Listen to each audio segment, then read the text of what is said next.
Okay, so it was important to me. I used to grow a lot of vegetables that I wouldn't enjoy, didn't eat. And so I started to think, why am I doing that? Nobody else liked them. So I put a focus this year, last couple years, on planting vegetables that I'll actually enjoy and that other people enjoy that I can give it to. So what it came down to was tomatoes, the staple of a garden. Um, Here we got green beans. Love green beans, probably one of my favorite uh, vegetables to grow in the garden. And peppers.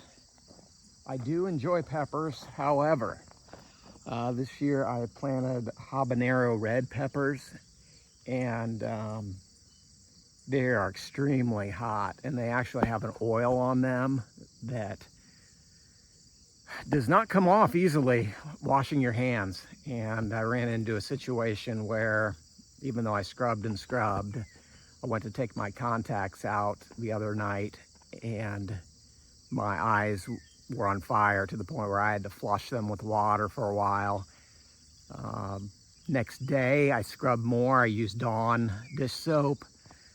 I used rubbing alcohol. I was using everything, and long story short, finally was able to get my contacts in later in the day. I was wearing my glasses for a while. So I will not be touching these. You see those? Uh, I'm not sure who wants to grow something like that can be that dangerous. But anyway, um, here we have some jalapenos. I have enjoyed making some jalapeno poppers twice. And then there's some cayenne peppers here. Those are a little hotter than jalapeno. And I dice those up, throw them in some scrambled eggs. Those got a little bit of kick to them. Here's some more green beans. It's like a second round. The weed growing in there. Um, those are my second round. And so those will be ready soon. And then we have down here a little trellis. Kind of see that. Planted cucumbers late this year. I wanted to see if planting them late I could avoid the cucumber beetle. It's a beetle that'll bite into your vine, and basically there's nothing you can do about it. And I had thousands of them the last couple years.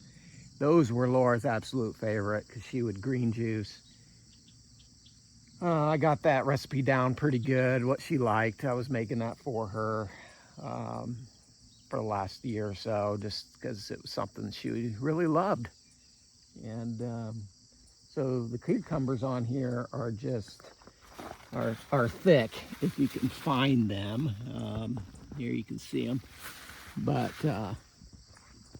yeah, I just started getting cucumbers. And then over here behind me, I've always loved pumpkins, and planting gourds and other fall items. And right here's my water barrel system. I used to have just that blue barrel, and then I think 2 years ago I added the three more, and they all are connected. So when it rains, it comes down the barn there into those rain barrels. And then so I have not run out this year. It's been a wet year though. I haven't had to water as much as I usually do. But there's a couple more trees. If you watch one of my other videos, I planted some maple trees on what I call the Native 8, 8 acres out front that I'm going to create habitat, in the process of doing that. And then back here, raspberries. These are the second or third year for my raspberries. I tried this trellis system this year. Raspberries spread underground like crazy, so you really have to stay on top of them. So I keep mine about 2 foot wide at the bottom, let them spread to about 3 to 4 feet at the top. That allows you to pick them. It also allows the sun to get in there. So this winter I will thin those out. They only produce raspberries on the second year growth. And so so whatever I picked raspberries on this year, those die and those need to be removed. And then the last thing I did this year was new is I ordered, sorry about that, I ordered strawberries. Came in the mail. There was only like 24 plants.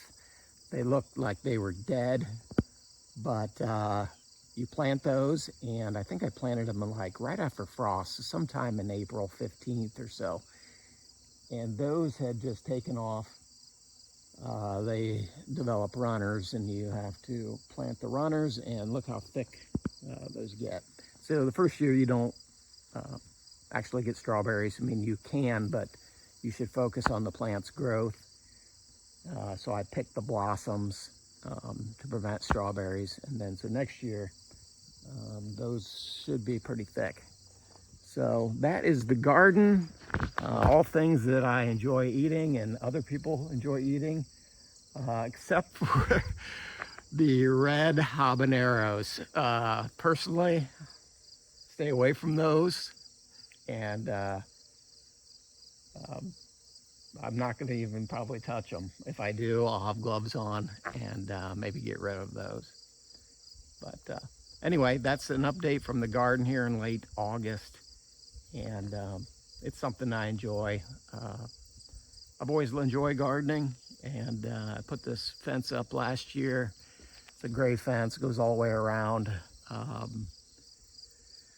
Because we have rabbits, and I do have a not chicken wire, but more of a fencing. You can kind of see it at the bottom, keep the rabbits out. Although I think they still are able to get in here, but not as easy as normal. And the deer would actually come up and chew on the raspberries. They'd lean over and do that. So, and oh yeah, I do have watermelon here too. I'm going to give a shot. I like watermelon. Not sure, it's kind of late, but we'll do that as well. And my favorite thing is just letting other people partake in the bounty here, because I